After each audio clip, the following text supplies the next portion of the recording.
Hello students, welcome to the class. आज हम social pharmacy का नेक्स्ट सेशन स्टार्ट करेंगे, सेशन 7। ठीक है, my name is Priya Soni and I will be teaching you social pharmacy. ठीक है, तो नेक्स्ट जो हमारा चैप्टर है सोशल फार्मेसी का वो है प्रिवेंटिव हेल्थ केयर। क्या है? Preventive health care. चैप्टर 2 है ये। ठीक है, जो फर्स्ट टॉपिक जो हम स्टार्ट करने वाले हैं, जिसके अराउंड हमारी पूरी सोशल फार्मेसी की स्टडी चलेगी, वो है डेमोग्राफी। तो बच्चों पढ़ते हैं डेमोग्राफी क्या होती है। Is a study of human population. जो भी ह्यूमन पॉपुलेशन है, जनसंख्या है, उसकी एक स्टडी है ना। वो कैसे उनका कंपोजिशन क्या है, उनका डिस्ट्रीब्यूशन क्या है, साइज़ क्या है, कॉज क्या है एंड कॉन्सिक्वेंसेस क्या है for any changes in the characteristic is term demography. और कोई भी चेंज इनके कॉम्पोजिशन में, इनकी साइज़ में, इनके डिस्ट्रीब्यूशन में, वो हम सब लोग किसके अंडर पढ़ते हैं? डेमोग्राफी के अंदर पढ़ते हैं। ठीक है, तो it can also be defined as strategically study of population. एक पॉपुलेशन, एक जनसंख्या की एक स्टडी है ना, which involve studying of structure, size and distribution of population. क्या स्ट्रक्चर है पॉपुलेशन का, क्या साइज़ है और क्या डिस्ट्रीब्यूशन है। ठीक है, ये हम सब डेमोग्राफी में पढ़ते हैं। तो डेमोग्राफी किसकी ब्रांच है? बेसिकली इकोनॉमिक्स एंड सोशलॉजी की एक ब्रांच है। ठीक है, और demography is a scientific study of human population. जो ह्यूमन पॉपुलेशन है, एक जगह पे जितने लोग हैं या एक एरिया में कितने लोग हैं, वो सब जानकारी ह्यूमन पॉपुलेशन के बारे में हम डेमोग्राफी के अंदर पढ़ते हैं। ठीक है, तो बेसिकली स्टूडेंट्स, जो डेमोग्राफी है ये एक ग्रीक वर्ड है। कैसा वर्ड है? ये एक ग्रीक वर्ड है। ठीक है, जो 2 पार्ट से बना है, डेमोस और ग्राफो। क्या मतलब है इसका? डेमोस का मतलब है द पीपल। क्या मतलब है? द पीपल, मतलब कोई मनुष्य, और एक पूरे एक एरिया में मनुष्य। और इसका मतलब है, ग्राफो का मतलब है मेज़र, है ना। तो कोई मनुष्य के बारे में चीज़ों को मेज़र करना, है ना।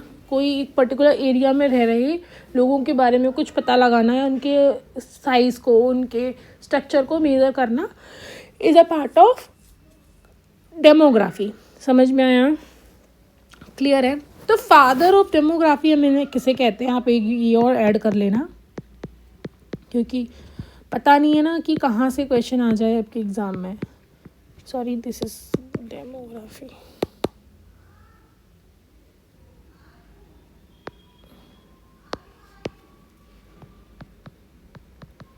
Father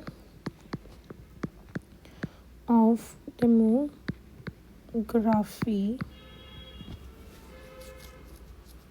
is John grant. ठीक है, इनको हम फादर ऑफ डेमोग्राफी बोलते हैं, क्योंकि इन्होंने जो डेमोग्राफी से रिलेटेड काफ़ी वर्क किया था। Oh shit, sorry, demography John grant. ठीक है, तो देखो डेमोग्राफी के अंदर क्या क्या होता है। ठीक है, डेमोग्राफी के अंदर पॉपुलेशन का डिस्ट्रीब्यूशन होता है। एक पर्टिकुलर, जैसे आपने एनिमल की स्टडी करी होगी, तो आप ऐसे देखते हो कि इस पर्टिकुलर पार्क की हमें स्टडी करनी है, तो इस पार्क में कितने ट्रीज़ हैं, या कितनी बर्ड्स हैं, या कितने एनिमल्स हैं। ठीक है, अगर हम केवल बॉटनिकल स्टडी कर रहे हैं, तो कितने प्लांट्स हैं, किस किस तरीके के प्लांट्स हैं, कौन कौन से फ्लावरिंग प्लांट्स हैं।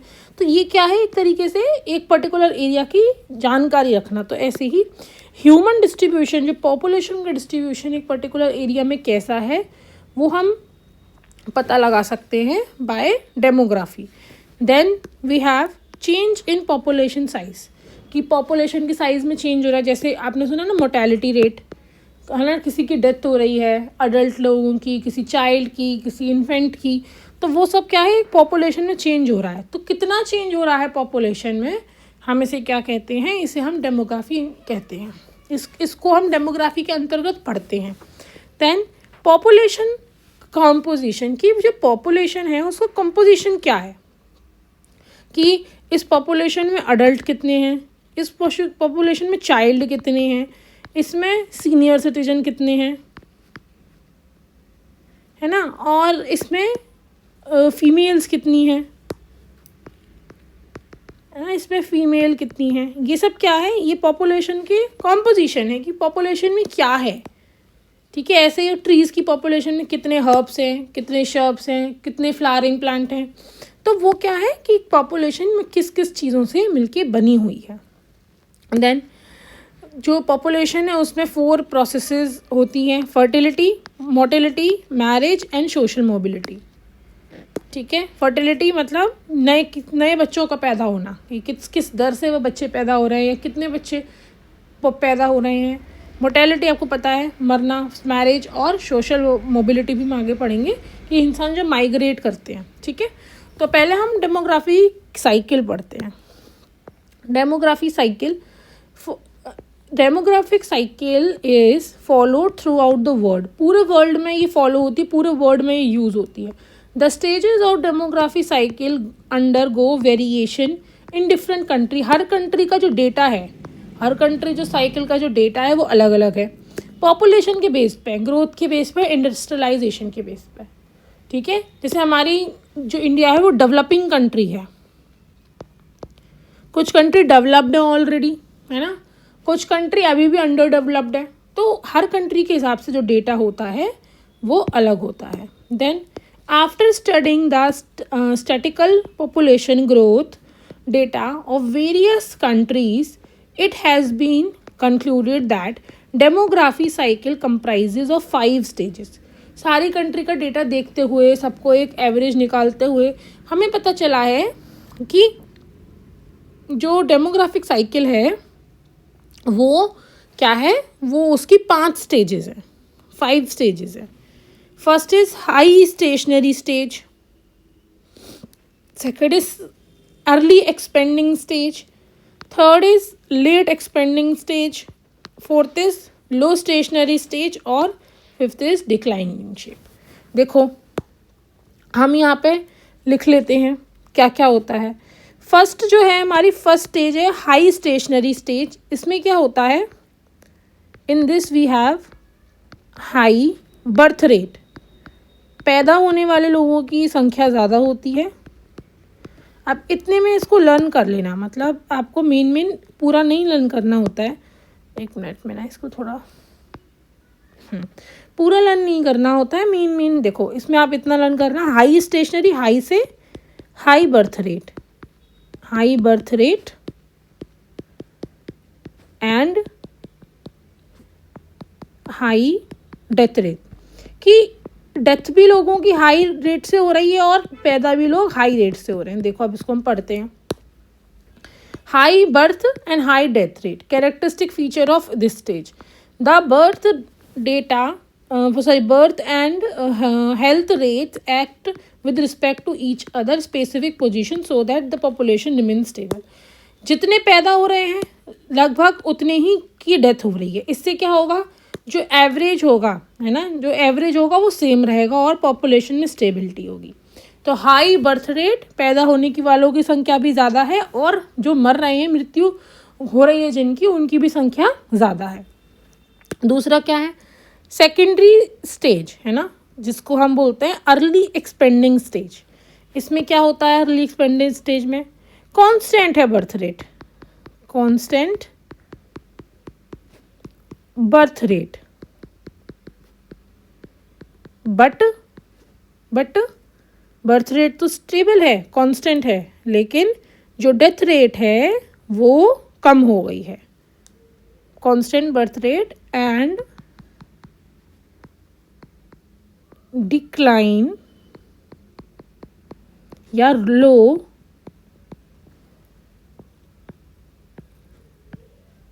डेथ रेट, मैं इसको थोड़ा शॉर्ट में लिख देती हूँ। डेथ रेट क्या मतलब है, declining death and constant birth rate. पैदा तो बच्चे कांस्टेंट रेट से हो रहे हैं, जो उनकी रेट थी, लेकिन जो डेथ हो रही है वो कम हो रही है। कोई भी रीज़न हो सकता है इसका, कि मेडिकल फैसिलिटी का इम्प्रूव होना, है ना, एक अच्छी सैनिटेशन मिल जाना, है ना। तो बर्थ रेट इज़ कांस्टेंट, लेकिन जो डेथ रेट है वो डिक्लाइन हो रही है।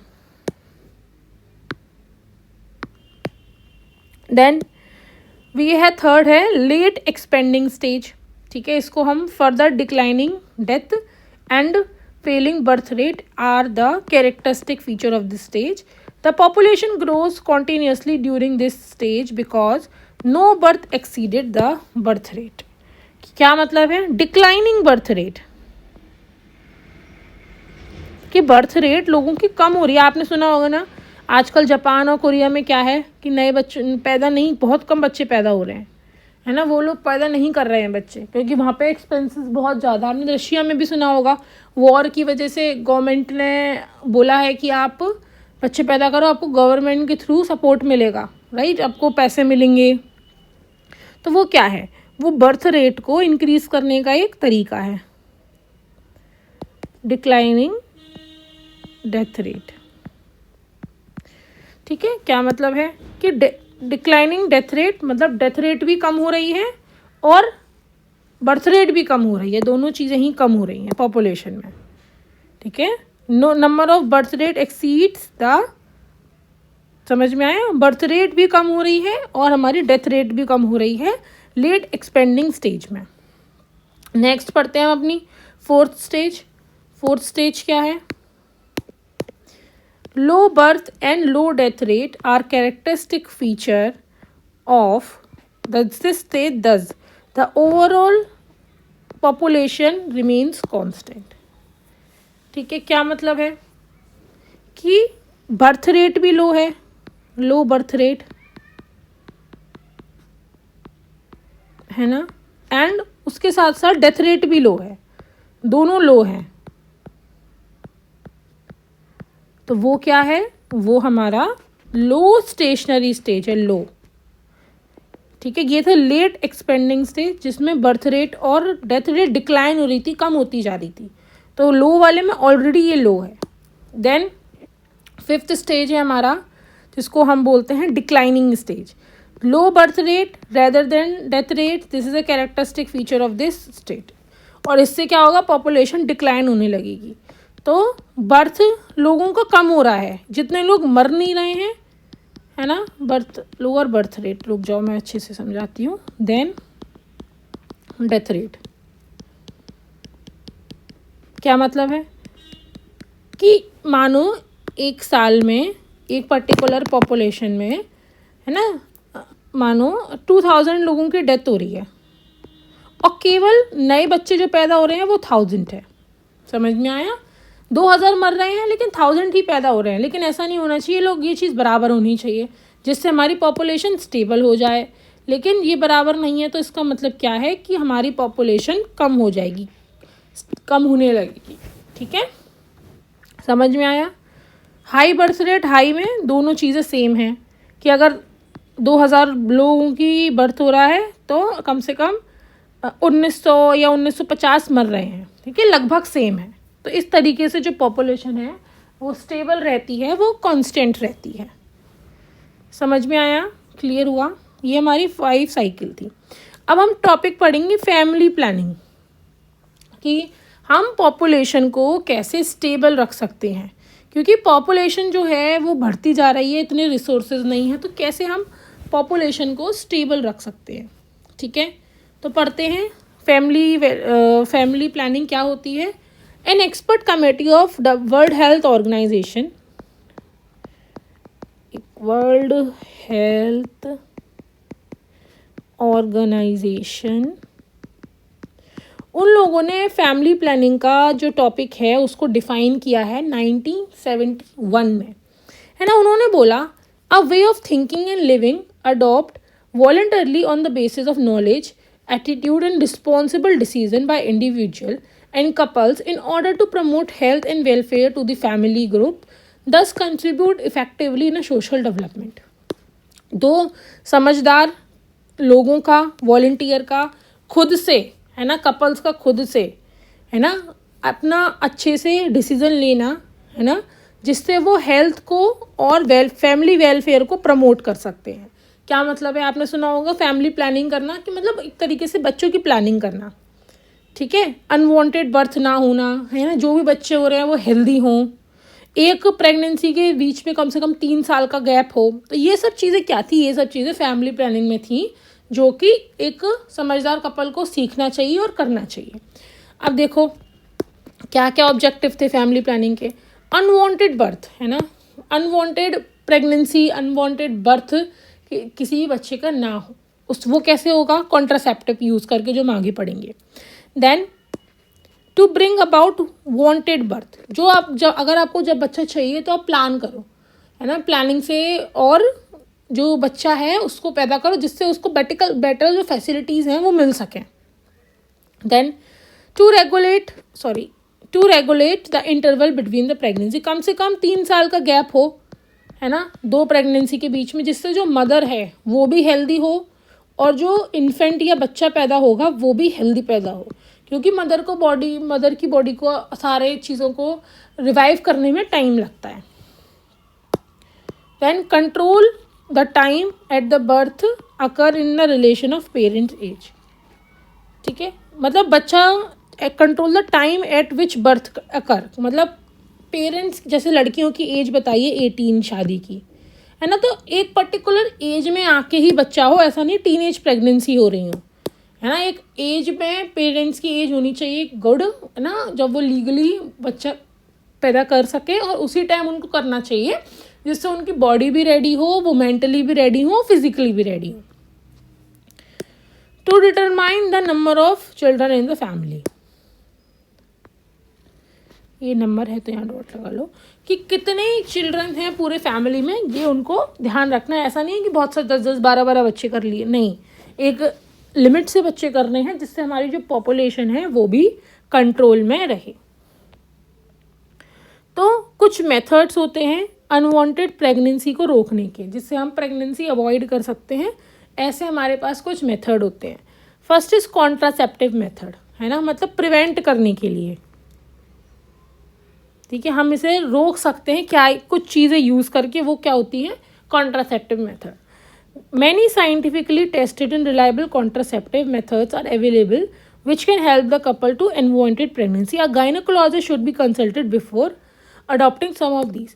तो कॉन्ट्रासेप्टिव मेथड्स यूज़ करने से पहले आपको गायनेकोलॉजिस्ट के पास जाना चाहिए, है ना, लोगों को गायनेकोलॉजिस्ट के पास जाना चाहिए, और तभी ये कॉन्ट्रासेप्टिव मेथड्स को यूज़ करना चाहिए by the advice of gynaecologist, ठीक है। ऐसे आजकल मार्केट में बहुत कॉन्ट्रासेप्टिव हैं जो कि फेमस हैं और लोग यूज़ भी कर रहे हैं। देन फैमिली प्लानिंग मेथड, क्या मेथड होता है, द फैमिली प्लानिंग और contraceptive method prevent the sperm to fuse to ova to avoid pregnancy. So जो फीमेल होती है उसका जो गैमीट होता है वो ओवा होता है, जिसको हम एग भी कहते हैं, ओवम कहते हैं प्लूरल फॉर्म में तो बेसिकली ये सिंगुलर प्लूरल फॉर्म में, है ना, तो ओवा होता है, और जो मेल होता है उसका स्पर्म होता है। तो जब एग और स्पर्म फ्यूज़ करते हैं तब फर्टिलाइजेशन का प्रोसेस होता है, और फर्टिलाइजेशन ही इन्फेंट फीटस और इन्फेंट या बच्चे चाइल्ड बनाता है, ठीक है, ये प्रोसेस होता है। तो जो कॉन्ट्रासेप्टिव मेथड है वो एज अ शील्ड की तरह वर्क करता है, शील्ड की तरह वर्क करता है कि स्पर्म का फर्टिलाइजेशन ओवम से नहीं हो, और जब फर्टिलाइजेशन नहीं होगा तब क्या होगा, तब प्रेगनेंसी नहीं होगी। समझ में आया, ये हमारा बेसिक कॉन्सेप्ट होता है। Then the various birth control method available at the present time में जो अवेलेबल हैं वो है behavioural method, natural method, chemical method, mechanical method, hormonal contraceptive methods, terminal method and post contraceptional method. पढ़ते हैं सबसे पहले बिहेवियरल मेथड को पढ़ते हैं। कोइटिस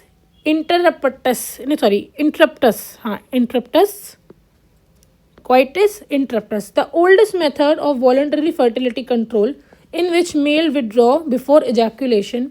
This prevent the semen deposition into the vagina. तो बच्चों ये वाला जो मेथड है वो 100% सक्सेसफुल नहीं है ना, इसकी सक्सेस रेट ज़्यादा नहीं है, लेकिन ये आप वॉलंटरीली इसको लोग इसको परफॉर्म करते हैं। तो बेसिकली क्या है, जब ड्यूरिंग द इंटरकोर्स जो सीमन रिलीज होता है, सीमन जिसमें स्पर्म्स होते हैं, है ना, तो उसके इजैक्यूलेशन से पहले ही जो मेल है उसको विड्रॉ कर ले, है ना, जिससे जो स्पर्म है वो वजाइना के थ्रू एग तक ना पहुँचे, है ना, उससे फर्टिलाइजेशन के और प्रेगनेंसी के चांसेस नहीं होते हैं, कम होते हैं, sorry. Then safe period and calendared method. In this couple should avoid intercourse during the this period. However, it is not reliable because women menstrual cycle can vary and only educated and responsible couples can use this effectively. तो क्या होता है, जो एक calendar बनाना चाहिए, 30 days का एक calendar बनाना चाहिए, तो उसमें 1 to 5 जो डेज़ होते हैं, है ना, वो मेंस्ट्रुअल साइकिल के डेज़ होते हैं, ठीक है। उसके बाद 6 to 9 जो होता है, इस टाइम में इंटरकोर्स करने से कंसेप्चुअल के चांसेस कैन नॉट अकर, है ना, इसमें कंसेप्शन कैन नॉट अकर, इसमें मतलब कंसीव बच्चा नहीं होता है बेसिकली, ठीक है।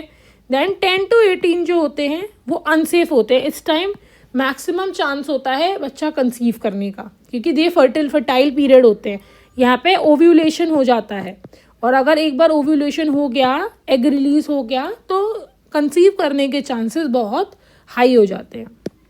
और दोबारा देन ये फिर 19 से 28 डेज भी सेफ है, बिकॉज इस टाइम कंसेप्शन नहीं होगा। ओव्यूलेशन हो गया एक बार, उसके बाद क्या होगा, दोबारा दूसरी साइकिल चालू होगी, है ना, मेंस्ट्रुअल साइकिल आएगी। तो इस तरीके से जो ये वाला टाइम होता है दैट इज़ सेफ, है ना, फॉर इंटरकोर्स। तो ऐसे हम एक कैसे कपल्स चार्ट बना सकते हैं जिससे वो पता लगा सकें कि इंटरकोर्स का सेफ टाइम का क्या है, जिस टाइम कंसेप्शन ना हो। Then natural family planning method is a form of birth control that doesn't involve pills devices, as a result it doesn't have a side effect. इसकी कोई साइड इफ़ेक्ट नहीं है, क्योंकि इसमें हम कोई डिवाइस यूज़ नहीं कर रहे हैं, कोई चीज़ें यूज़ नहीं कर रहे हैं। विच method you can track a fertility, which is when you are most likely to get pregnant. The ovaries release the egg at about the same time each month, called ovulation of egg, moves to the fallopian tube to the uterus. Unfertilized eggs live up to 24 hours, and fertility happen about 6 days each month, 5 before ovulation and day। ये वही चीज़ है जो अभी हमने पढ़ा कि basically क्या होता है, फीमेल की साइकिल 28 डेज़ की होती है, जो बेसिकली हमारी जो पीरियड साइकिल होती है, फीमेल की पीरियड साइकिल। तो 28 डेज़ में जो स्टार्टिंग के डेज़ होते हैं, इसमें हम अभी हमने बताया, इसको हम क्या बोलते हैं, इसको हम मेंस्ट्रुअल डेज़ बोलते हैं, जिस टाइम ब्लीडिंग होती है। देन मेंस्ट्रुअल टाइम में क्या होता है, बेसिकली फिर हमारी एक नई साइकिल 6 to 9 हमारी नई साइकिल चालू होती है। इस टाइम जो ओवा है, जो एग है, वो डेवलप होता है, वो मैच्योर होता है, और जो यूट्रस की लाइनिंग है वो भी मैच्योर होती है। देन नेक्स्ट टाइम जो एग है वो रिलीज़ हो जाता है फिलोपियन ट्यूब में। यहाँ पे जो एग है वो ओवरीज ने रिलीज़ किया, फिलोपियन ट्यूब में आया, यहाँ पे एग थोड़ा और मैच्योर होता है और आगे की तरफ ट्रैवल करता है। तो अगर इस टाइम में स्पर्म आके एग को फर्टिलाइज कर देता है तो प्रेगनेंसी हो जाती है, लेकिन अगर इस टाइम कोई सेक्सुअल इंटरकोर्स नहीं हो रहा तो प्रेगनेंसी नहीं होगी, है ना। और ये जो एग है ये रिलीज़ होने के 24 घंटे तक जिंदा रहता है, सही रहता है। तो उस टाइम और उसके आसपास के दिनों में और अवॉइड करने से सेक्सुअल इंटरकोर्स, प्रेगनेंसी के चांसेस कम हो जाते हैं। और जो ये 6 डेज होते हैं अप्रॉक्स, जो मेंस्ट्रुअल साइकिल के बाद होते हैं, they are also safe. Okay, clear हुआ। Then we have natural family planning used different methods to pinpoint those fertility days, है ना। अब कैसे फीमेल पता लगा सकती है कि उसका जो फर्टिलिटी डेज है, जो फर्टाइल पीरियड है, वो आ गया है या एक साइकिल में, क्योंकि हर किसी की साइकिल 28 डेज़ की नहीं होती। फीमेल के हार्मोन्स के ऊपर, सराउंडिंग्स के ऊपर, ये साइकिल का डेज भी चेंज हो जाते हैं, ठीक है। Basal body movement temperature, sir not movement, temperature क्या होता है? At the time of ovulation के टाइम में फीमेल का जो टेम्परेचर होता है बॉडी का वो थोड़ा इंक्रीज हो जाता है ना, 0.3 to 0.5 degree Celsius approx. This is because of production of progesterone eight the time increase so that the temperature should be measured in the morning before getting out of the bed, है ना। तो temperature progesterone release होता है जिससे जो egg है वो mature होता है, यूट्रस की लाइनिंग बनती है, तो उस टाइम पे क्या होता है बॉडी का टेम्परेचर बढ़ जाता है। तो सुबह बेड से निकलने से पहले वो हम टेम्परेचर मेज़र कर सकते हैं और हमें पता चल जाएगा कि हाँ ओव्यूलेशन हो रहा है। देन सर्वाइकल म्यूकस मेथड या ovulation method, which with the beginning of ovulation the cervical mucus become watery clear like a raw egg, white smooth slippery. After ovulation it become thick and also have a quantity decrease. क्या होता है ovulation से पहले जो vaginal fluid होता है जो mucus type जो फ्लूइड रिलीज होता है वो बहुत क्लियर होता है, लाइक वाटर, है ना, स्मूथ स्लिपरी। ओव्यूलेशन के बाद उसका अमाउंट कम हो जाता है ना, उसका अमाउंट कम हो जाता है और वो थिक हो जाता है, ठीक है। तो उससे फीमेल इस चीज़ को पता कर सकती है कि ओव्यूलेशन हो चुका है। Then we have chemical methods, ठीक है। केमिकल मेथड्स क्या है? They are the method utilize chemical contraceptive, इसमें मेडिसिन इंक्लूड हैं, in the base which incorporated spermicide is present. क्या मतलब है कि बेसिकली स्पर्मिसाइड मेडिसिन होती हैं जो स्पर्म्स को किल करती हैं, ठीक है। Surface active agents are commonly used as a spermicide where their agents on coming in contact with the sperm deposit in a vagina during intercourse inhibit the ability of oxygen uptake and kill them. Basically क्या है, surface active agents होते हैं कुछ जो कि use किए जाते हैं, है ना। उससे क्या होता है जब ये प्रेजेंट होते हैं स्पर्मिसाइड तो वजाइना में जितने भी स्पर्म होते हैं उनको ऑक्सीजन नहीं मिलता इन स्पर्मिसाइड के थ्रू और वो डाई हो जाते हैं, मर जाते हैं, ठीक है। ये होता है हमारा chemical method. The spermicide should be introduce into the vagina 15 mm before the intercourse.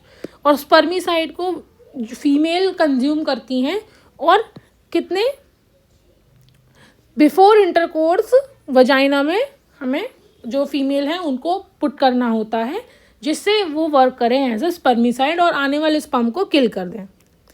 Then chemical method of a family planning involve use of tablets, foam tablets, spermicidal jellies, cream and paste. तो the tablets are inserted by a women into her vagina before intercourse. एक tablet होती है spermicide जो वो female insert कर लेती है vagina में सेक्सुअल इंटरकोर्स के पहले। द टैबलेट प्रोड्यूस फोम, एक प्रोड्यूस होता है, एक झाग टाइप प्रोड्यूस होता है after insertion, and this foam protective coating की तरह ये फोम वर्क करता है और उस एरिया में जितनी भी स्पर्म आते हैं उन सबको किल कर देता है, ठीक है, और दस प्रिवेंट प्रेगनेंसी। देन हमारे पास नेक्स्ट क्या है, हमारे पास है spermicidal jellies. They are applied in a vagina with the help of applicator की हेल्प से वजाइना में अप्लाई किया जाता है। They destroyed the sperm in a vaginal canal, vaginal जो कैनाल होती है, जो वजाइनल कैनाल होती है इसमें जो स्पर्म है वो उनको किल कर देता है, ठीक है। उसमें ये फीमेल है तो यहाँ पे जो वजाइनल कैनाल होती है उसमें इसको अप्लाई किया जाता है और जिससे जो स्पर्म है वो किल हो जाते हैं। The effectiveness of the spermicidal cream are prominent only when they are used along with a diaphragm and condom, ठीक है। स्पर्मिसाइडल भी है और उसके साथ साथ डायफ्राम या एक बैरियर भी यूज़ हो रहा है, कॉन्डम भी यूज़ हो रहा है ना, तो ये मोर इफेक्टिव और ज़्यादा कारगर माने जाते हैं। तो इसका ड्रॉबैक क्या है केमिकल मेथड का? As it is a coitus related procedure may couple finds difficult to use, use करने में थोड़ा प्रॉब्लम है ना, किसी भी चीज़ को अप्लाई करने में या इंसर्ट करने में प्रॉब्लम हो सकती है।